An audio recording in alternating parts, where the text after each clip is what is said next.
धम्मसंकल्प व्यतीत करण्यासाठी येथे जमलेलो आहोत. हा धम्मसंकल्प काय आहे तर हे आपल्याला जसं कार्यक्रम सुरू होणार आहे तसं समजणारच आहे. आपण हा राष्ट्रीय धम्मसंकल्प केलाय. उद्या आहे 21 डिसेंबर.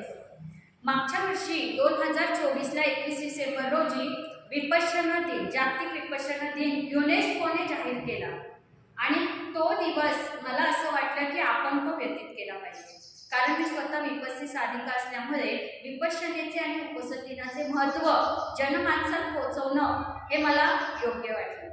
पूज्य भंते डॉक्टर धम्मसिंग महाथेरो वाराणसी सारनाथ मृत्युवन येथील भंते जे आहेत आणि त्या भंतेजींनी आपले पूज्य भंते धम्मानंद महाथेरो यांना उपसंपदा दिलेली आहे आणि पी.जी. भोसले गुरुजींचे ही ते गुरु आहेत आणि पूज्य धम्मानंद महाथेरो हे गुरु आहेत. असे दोन गुरु आपल्या या धम्मसंकल्पात आहेत. हा धम्मसंकल्प पी.जी. भोसले गुरुजींनी दी बुद्धिस्ट सोसायटी ऑफ इंडिया या मातृसंस्थेत त्यांचं आयुष्य गेलं धम्मसेवेसाठी आणि धम्माच्या प्रचार प्रसारासाठी. तर आपण काय करू शकतो या उद्देशाने एक मनी दृढ निश्चय केला, अधिष्ठान केले, धम्मसंकल्प केला की आपण काहीतरी करू. म्हणून हे ऑनलाईन विपश्यनाचं आयोजन केलं आणि पूज्य भंते डॉक्टर धम्मसिंग महाथेरो यांना विषय दिला आपण उपोषण दिनाचे महत्त्व सांगा आणि दैनंदिन जीवनातील विपश्यनेचे लाभ सांगा. तर तो प्रभाव झाला माझ्यावर. अत्यंत छान प्रवचन होतं. त्यावेळी भंते बोलले की ताई तुम्ही दर उपोषण दिनाला वंदना घ्या. तर मी विचार केला जर मी 21 वंदना घेतला आणि विपश्यन केलं तर ते माणसांपर्यंत जनमानसात कसं पोहोचणार.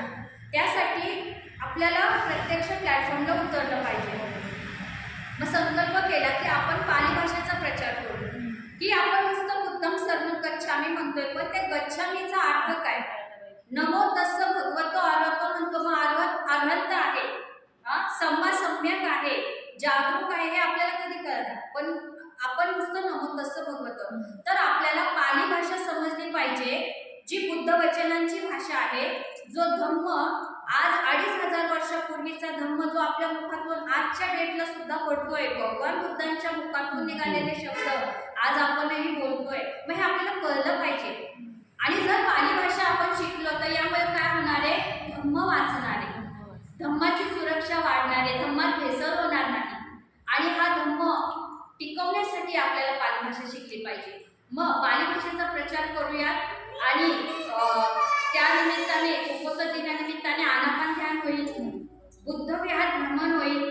प्रत्येक बुद्धविहाराला बुद्धविहार जोडू. कारण अनेक बुद्धविहार जेव्हा माझ्या कानावर यायचं की बाबा आम्ही रोज येऊ शकत नाही किंवा अमावस्येला कुणीच बुद्धवंदना घेत नाही. आज आपण अमावस्येच्या दिवशी एकत्र आलोय, अष्टमीच्या दिवशी एकत्र येतोय, दोन्ही अष्टमी पौर्णिमा. आज 31वा उपोषण दिन आहे. वैशाख पौर्णिमेपासून भगवान बुद्धांचं महापरिनिर्वाण आणि जन्म त्या दिवसापासून आपण काउंटिंग करतो उपोषण दिनाचं. तर आजचा उपोषण दिन आहे 48 पैकी 31वा मार्गशीर्ष अमावस्या. बरोबर मागच्या वर्षी मार्गशीर्ष अमावस्येला ही सुरुवात केली होती आपण आणि हा धम्मप्रचार प्रसार खूप चांगला पार पडत आहे. तर आजपर्यंत आपण 48 बुद्ध विहार भ्रमण केलेले आहे. आपण चारी दिशेला भ्रमण करतोय. जसं की सुरुवातीला मी बोलले चरत भिक्कवे, भगवान बुद्धांनी सांगितले धम्माच्या प्रचार प्रसारासाठी तुम्ही गतिमान राहा, स्वयंप्रकाशित व्हा. कारण हाच धम्म आपल्याला रक्षा करणारे सुरुवात मध्य आणि अंत कल्याणकारकच आहे. म्हणून या धम्माच्या प्रचार प्रसारासाठी आपल्याला काम करायचं कारण हा बहुजनांच्या हितासुखासाठी आहे. तर अशा पद्धतीने आपण हा धम्मसंकल्प व्यतीत करण्यासाठी इथे आलेलो आहोत. आणि याची सुरुवात करताना पी.जी. भोसले गुरुजींचं तर 2021ला निधन झालेलं आहे. येत्या मे महिन्यात त्यांचा 5वा स्मृतिदिन आहे. मुलं वडील गेल्यानंतर काही ना काही करतात. तर हा दृढ संकल्प वडिलांना सम्यक स्मरणार्थ का आहे, त्यांच्या 5व्या स्मृतिदिनाला सम्यक स्मरणार्थ त्यांना अर्पण आहे. आणि आपलं सुवर्ण भ्रमण हे पुढच्या आठवड्यात पूर्ण होतंय ही एक चांगली आशा आहे. मग हा संकल्प आपण व्यतीत करण्यासाठी पी.जी. भोसले गुरुजींचे पण गुरु धम्मानंदजी भंतेजी, पूज्य भंते धम्मानंद भंतेजी, तर त्यांच्याकडे जाऊन आपण त्यांना चिवरदान केलं, त्यांचे आशीर्वाद घेतले. त्यावेळी भंतेजींना पण की या संकल्पात मी स्वतः येणार आहे. तर आज भंतेजींचं वय 89+ आहे, पण ते सुद्धा या संकल्पात जिथे असेल तिथे येतात आणि आशीर्वाद मार्गदर्शन लावत आहे आपल्या सगळ्यांना. आणि आमच्या नमिताताई जाधव या केंद्रीय शिक्षिका आहेत दी बुद्धिस्ट सोसायटी ऑफ इंडियाच्या, धम्मसेविका आहेत, केंद्रीय शिक्षिका आहे, बौद्धाचार्य आहे आणि त्याही खूप ऊर्जा घेऊन म्हणजे उत्साहाने सोबत आहेत आजपर्यंत. माझ्या बहिणी आई आहे माझी कौशल्या पाठवून भोसले, आई सुद्धा येते या संकल्पात आणि तुमच्यासारखे आपल्यासारखे श्रद्धाळू उपस्थिता. आज तुम्ही शनिवार असून तुमची रविवारी साप्ताहिक बंधन आहे, म्हणून मी आज आले, खूप छान वाटलं. मी सगळ्यांचे स्वागत करते या धम्मसंकल्पात. आपल्याला आजचा वेळ बुद्धविहार उपलब्ध करून देणारे आदरणीय आयुष्यमान जगन्नाथजी चव्हाण दादा यांचे मी मनस्वी आभार मानते. त्यांनी काल नगरला होते, त्यांनी एवढं कमी वेळात इतक्या जणांना इथे आणणं म्हणजे खूपच त्यांच्याकडून पण हे दान झालेलं आहे धम्मासाठी. याचे लाभ त्यांना नक्कीच होणार आहे.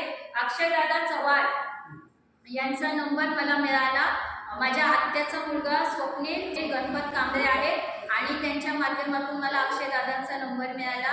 त्यांनीही खूप छान आपल्याला सहकार्य केलेलं आहे इथपर्यंत येण्यासाठी. तसेच गौरीताई शेलार या रिपब्लिकन सेना अध्यक्ष आहेत. सरसेनानी आनंदराज आंबेडकर तिने त्या कार्यरत आहेत आणि खूप अशा या सगळ्यांनी मला सपोर्ट केला. आम्हाला इथपर्यंत येऊन हा धम्मसंकल्प व्यतीत करण्यासाठी मी आभार मानते.